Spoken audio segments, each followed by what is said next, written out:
Aujourd'hui, je vais vous parler des épisodes 5, 6 et 7 de la série Skeleton Crew. Après un épisode 4 assez décevant qui est totalement filler et qui ne sert pas à grand chose, on a le droit à un retour dans l'intrigue principale qui avance très lentement.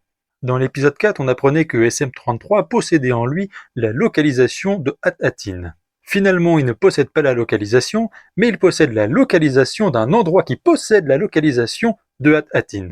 Et tirons à fond le scénario. Donc il faut se rendre un corps ailleurs pour pouvoir enfin, peut-être, se rendre sur Hat-Hatin. Cette nouvelle planète est censée avoir l'ancien repère de l'ancien maître de SM-33. Sauf que, comme par hasard, un nouveau complexe a été construit au-dessus du repère du pirate. C'est pas comme si une planète c'était gigantesque. Donc les héros enfants, toujours accompagnés de Nawood, vont s'aventurer dans ce spa. Ils vont mener une enquête très rapide et finir par trouver l'entrée du repère du pirate. Mais tout le long de l'épisode, on nous montre encore et toujours que Nawood n'est pas quelqu'un de confiance. On voit qu'il ment et qu'il n'hésite pas à trahir. Et effectivement, à la fin de l'épisode, il trahit les héros.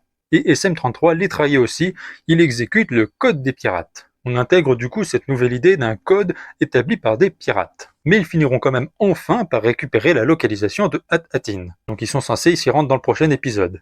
Eh bien non, l'épisode suivant n'est qu'un épisode où ils vont du repère au vaisseau.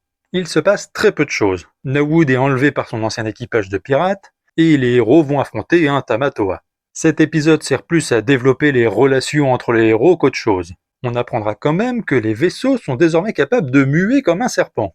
Pourquoi pas? Et on enchaîne direct avec l'épisode 7. Nawood réussit à récupérer son équipage sous son joug, et les héros vont rencontrer le vaisseau des pirates de Nawood. Et ils vont enfin pouvoir se poser sur Hat-Hatin. Après avoir passé la fameuse barrière, ils vont réussir à se poser sur la planète. Mais Nawood avait fait une menace aux enfants, si les enfants venaient à le trahir, il allait tuer leurs parents. Et l'épisode s'arrête sur Nawood menaçant les familles avec un sabre laser. On a encore beaucoup de questions sans réponse, et il ne nous reste qu'un seul épisode pour nous répondre. Qui est Nawood? Est-ce que c'est un ancien Jedi, un simple utilisateur de la Force ou un ancien disciple de l'Empire? Ça pour l'instant on n'en sait toujours rien. Quel est ce fameux grand projet dont faisait partie la planète Hat-Hatin? Et surtout quel est le lien avec le Mandoverse? La série Skeleton Crew est censée se passer dans ce qu'ils appellent le Mandoverse, c'est-à-dire tout ce qui se passe autour de la série The Mandalorian.